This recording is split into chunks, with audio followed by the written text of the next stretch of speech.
Back now on Triad Today, I'm looking at a novel, and I tell you what, this is one thing I could never write. I write books, I've had a couple books published, but it's nonfiction. You know, it's about the television industry. I can't write novels, but somebody next to me can, and she has done a great job with it. J. Paul, director.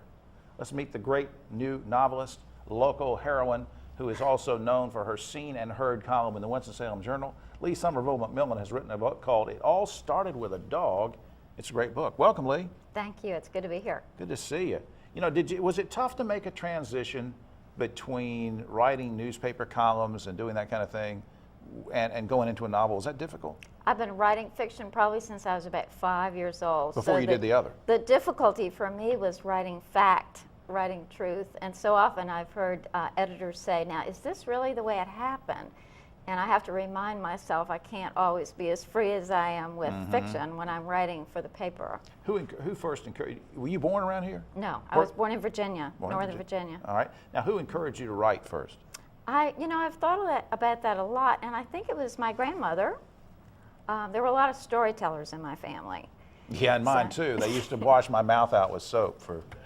Oh, you meant storytelling. I was different kind of story. But so your grandmother inspired you. And my father. There was a lot of storytelling, and then I realized at some point that the books that I was reading were actually written by a real person, and I could write the stories myself. Isn't that neat? So what age did you start realizing that? About 5.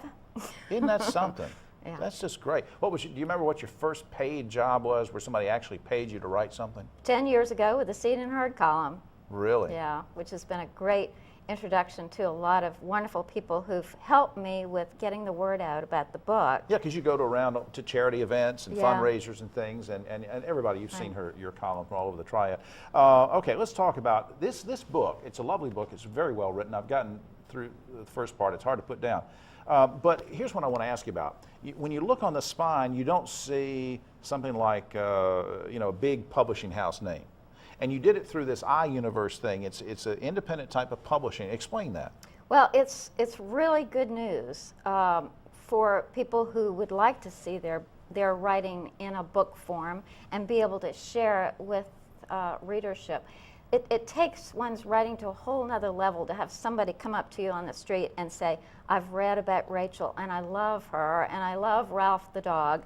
And now it's possible through what's called print-on-demand publishing. And that means? And that means that I can get one of these books published or thousands of these books published for a very little bit of money and not a huge inventory that I'm carrying around in the back of my car. Which is what happened with my books. They printed like 10,000 of them, and my mom and dad bought one, and that was it.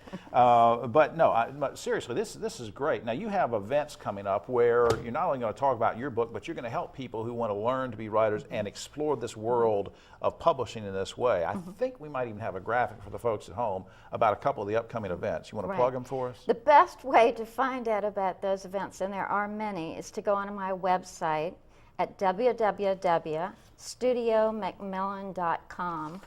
I'm having a book signing this Friday night in Kernersville at Coffee Connect. And if you go on the website, you'll get the address and the time.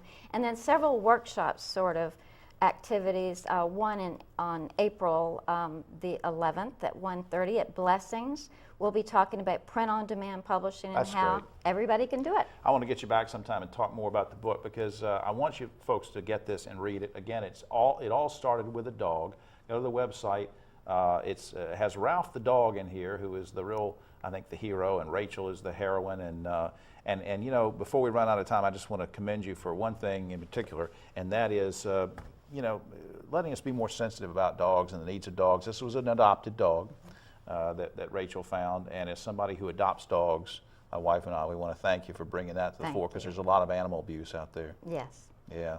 Thanks so much for doing this. Will you come back sometime? I will, anytime. I want to thank Betsy and Essie for giving me the idea and saying, hey, you ought to go talk to Leigh about this new book. So let's put up a logo for Essie Public Relations. Betsy and Essie, a great community servant herself, and thanks for the topic.